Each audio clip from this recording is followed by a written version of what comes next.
Hey everyone, I'm about to explain to you the easiest thing you can change in your Unite gameplay that will make you instantly a better player. You're probably going to get a 10 to 15% in win rate increase after this, so you better stick around and get excited for what I'm about to tell you. So, you probably already heard and understand that there's no death counter in this game, and I think that this is a really unintuitive feature because deaths are really bad. They're really bad. They're straight up one of the worst things you can do in Pokemon Unite, and I'm going to go and explain why. And after we explain why, I'm going to show you 3 ways why to and how to stop dying at this early part of the game. So, alright, before we get into it, as always, leave a like, leave a sub, and enjoy the channel. I know you guys are going to have a lot of informational content out there, so, I hope if you stay along with the ride, and it's going to be nice. Alright, this early gank.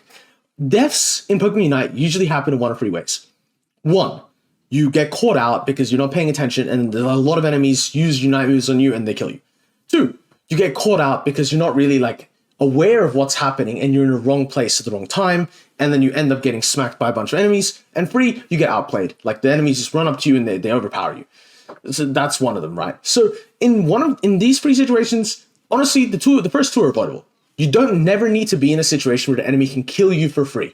It's always a mistake on your end in that sense, but when they just straight overpower you in a duel or something that you're not expecting, it's still some mistakes, but it's less so of oh wow, I got caught out, I got picked off. Those are the deaths that are sort of less acceptable. You need to be a bit more aware and wry about them. If they throw Unite moves at you and they overpower you, that's whatever. So in the lane, so you'll know that of course there's 2 lanes in our Pokemon Unite game, boom and boom. In the lane, the creatures usually spawn around 940, 945. And what happens is that around 920, the jungler gets an opportunity to gank. And that's when everything changes. So the jungler can do the double boss, end up with the red buff, and then gank any one of the lanes. And at that moment, if you're caught but behind this line, so if you're up around here on both sides for the Sylveon, any Glaceon gank here will just kill you. And when that death starts the game, you're probably in for a world of hurt. The game gets incredibly hard. I'll give you a brief simulation of what should happen after.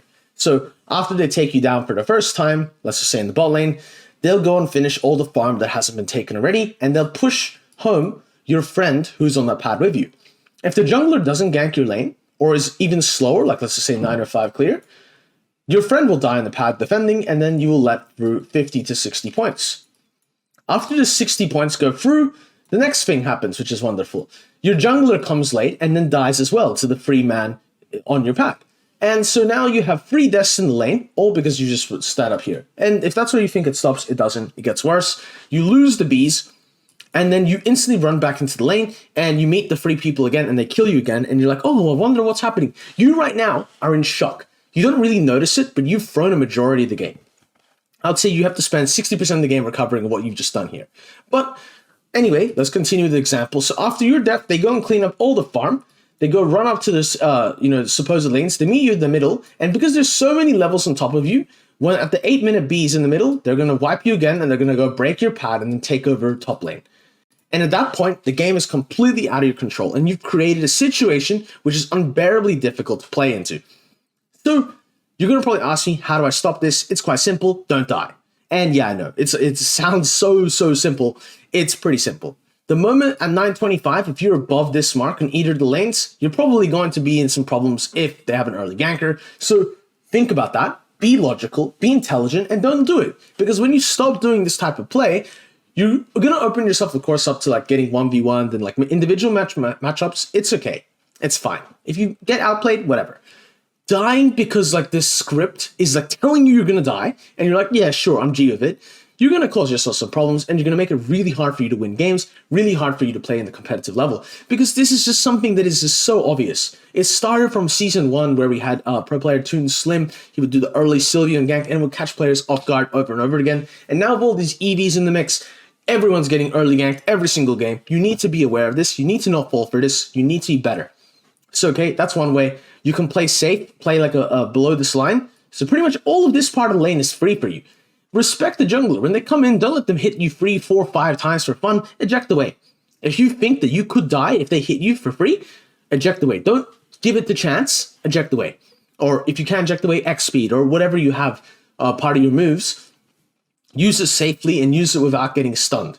Because if you get stunned on the other side, yeah, the game gets really hard. As I said, the slow from the red buff is very powerful. You need to be very wary of it. You will slow you down, right down, and you'll get smacked to death. So, like, I guess talking a little bit about this is, it's just this quickness of this instance, right? It's a snowball effect. One death leads to another and leads to another, and then that leads to your second death and leads to your third death, and now the game's out of control. So we can stop it all at the first instance, but let's just say you did make the mistake and you walked up and you got caught off guard right around this area. Now, when you get caught off guard here, what you can do is you can come back and play safe on the pad, and you have to concede scores and let them put the pressure. But then after, if you all are alive, you might be able to contest the Bs. It might be a bit sketchy, but you could probably contest it, and the lane could go back to being neutral. You need to be extra careful not to die, because the next death is the one that just makes it unplayable.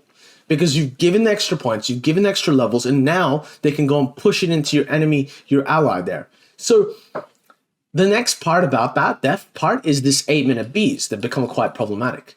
The 8-minute Bs spawn, and what happens is teams usually scuffle or fight. It's quite a lot of experience, because the Bs in the lanes are already quite a bit, but getting an extra set and then being able to push that advantage, it can generally swing the tide of the game. Like, that also means extra points actually break the pad and push into the jungle, push into the top lane, and then control and take over this half of the map. Like, when the map looks like that, you can imagine the team on the red side, or the orange side here, the right-hand side, they're much, much better situated to win the game in Pokemon Unite.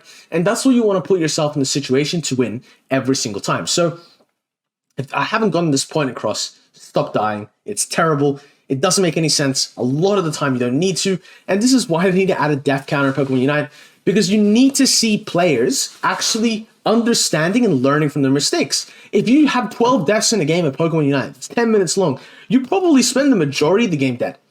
You need to quickly and like physically understand that that's not right. You should not be having a 0-10 scoreline. It is terrible. Like 0-5, and okay, we lost, whatever. But 0-10, come on, guys. Like, I've seen games where, like, you know, my team has 50 kills, enemy team has 4. And you can think about it. Like, look, they're dying. 5 of them are dying a minute. It's like, every time a new set of farm has spawned, their whole team has been wiped.